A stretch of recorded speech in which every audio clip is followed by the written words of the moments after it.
Hello, Alastair. There we go. Yeah, there we go.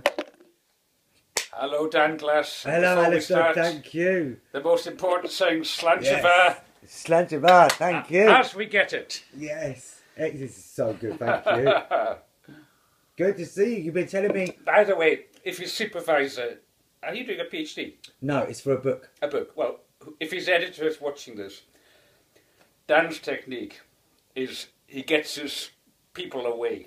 I've said enough. Yeah, exactly. She doesn't know. You were asking me, Dan, just because you're switching that on, you know, how I keep my spirits high or something like that. Yeah, and what's been going on recently? Yeah. Yeah. So my short answer is that the worse things get, the more important it is we catch that and use it as an opportunity to raise consciousness. Yeah. Because if everything is going swimmingly, people are just swimming in the pool. Yeah. And they don't wake up. Mm. So, you know, if we are spiritual activists, or if we are activists with a spiritual perspective on what we are doing, we need to catch these times as moments to raise consciousness. And that's kind of what I'm full on doing just now. Brilliant. I mean, your book, which we studied in CHE, Spiritual Activism, is phenomenal. I guess, what's the latest thing that you're writing? Or Well, I have them on the shelf right behind me here. You've got, you know, my two latest ones. this one, yeah, it's brilliant. Spiritual Activism, done with Matt Carmichael, an activist in Leeds.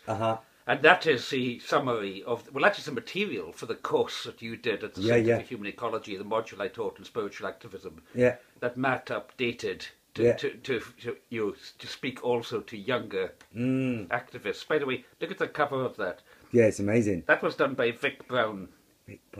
Victoria Brown, one of our people in the Galgale Trust from the Gorbals in Glasgow. Oh, wow. You wrote about Vic. Yeah, let me show you. I probably did write about it. Let me show you this, because this is, you know, she also engraved it on wood. Beautiful. Oh, happy birthday. Oh, Galgale. Beautiful. Galgale, the local organisation that we're involved with.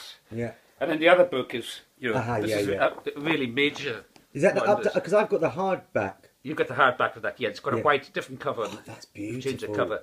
That's Poacher's Pilgrimage. Who designed that? The that? Island Journey. Berlin did that. They reckoned, when they did the hardback, they used the kind of more abstract cover because they reckoned that was the vogue at the time. Yeah. But then they decided that it's, for the paperback, they'd put it into a different cover, and I really like that. This it's is beautifully good. designed. This is good. Yeah, this is really good. Yeah. So that's what I'm, you know, what I've been working on, and mainly, you know, as you know, Dan, I made, that's the cover you'll know for Poacher's Pilgrimage, you see? Yeah, that's what I've got, different cover. Different vibe.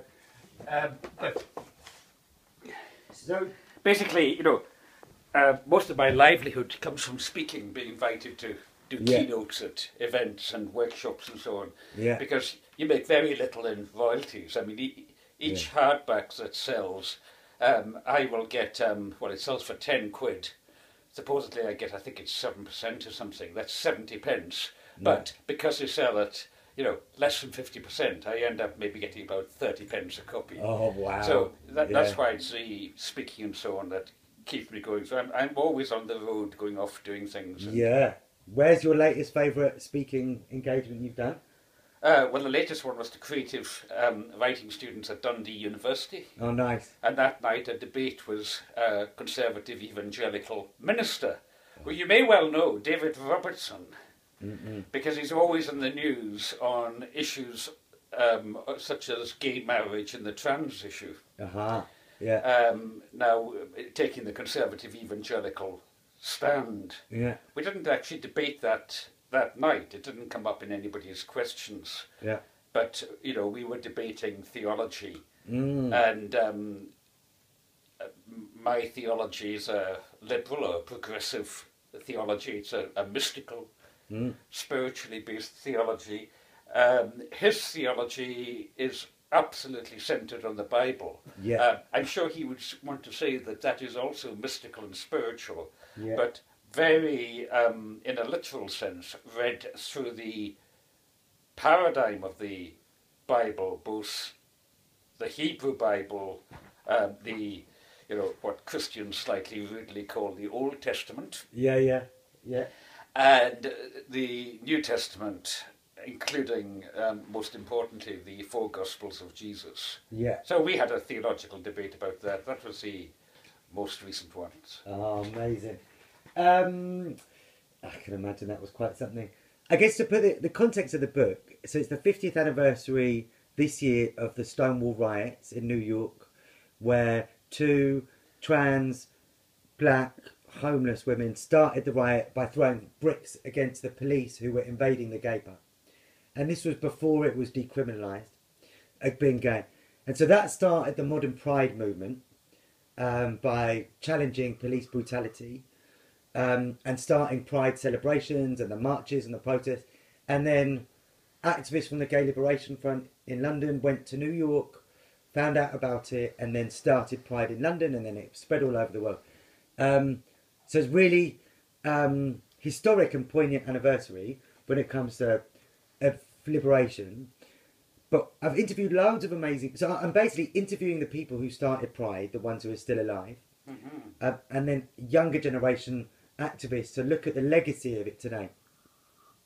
Because still, obviously, on a local level, there's so many freedoms to win still, and globally, there's still so many countries which are criminal. Nobody's done that before.